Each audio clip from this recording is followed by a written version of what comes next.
5.400 persones amb discapacitat de Mallorca formen part de la nostra xarxa de serveis. Lluitant per defensar els seus drets, afavorint la igualtat d'oportunitats, acompanyant els processos de desenvolupament personal i professional amb l'objectiu d'arribar a la plena inclusió. Estem al costat de les entitats del tercer sector i creant programes per fer-ho possible. Continuem treballant per l'accessibilitat universal i per fer una societat més justa i lliure.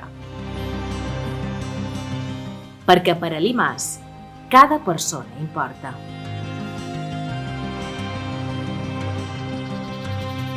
Més de 12.000 persones grans s'envelleixen amb dignitat.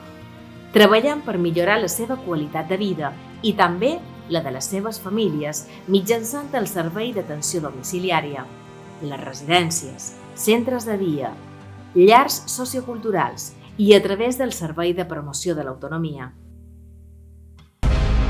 Les persones en risc d'exclusió social poden integrar-se en una societat més cohesionada i justa. Prop de 200 persones treballen a centres d'inclusió o unitats mòbils d'emergència social per estendre la mà a les persones que viuen al carrer. I a més, creiem amb les segones oportunitats i desenvolupant programes per a aquelles persones que volen tornar a començar el seu projecte de vida. No volen deixar a ningú enrere.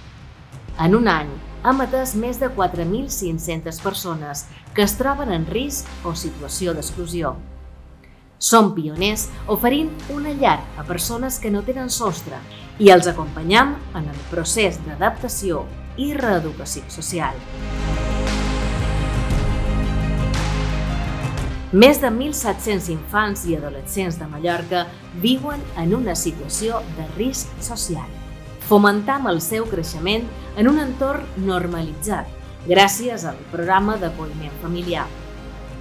Treballem amb centres reduïts per oferir un entorn el més semblant a una família i així afavorir la seva adaptació.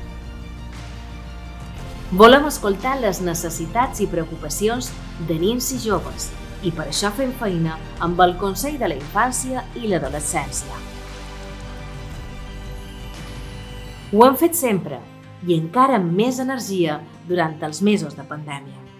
La Covid va afectar de manera més directa a persones vulnerables, gent gran, gent sense sostre, que necessitaren tot el nostre esforç per poder sentir-se acompanyats.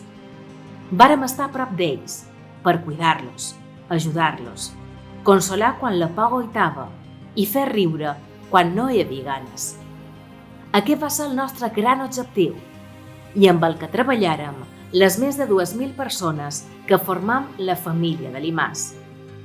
No deixarem mai a ningú enrere, perquè totes i cada una de les persones vulnerables que viuen a Mallorca ens importen.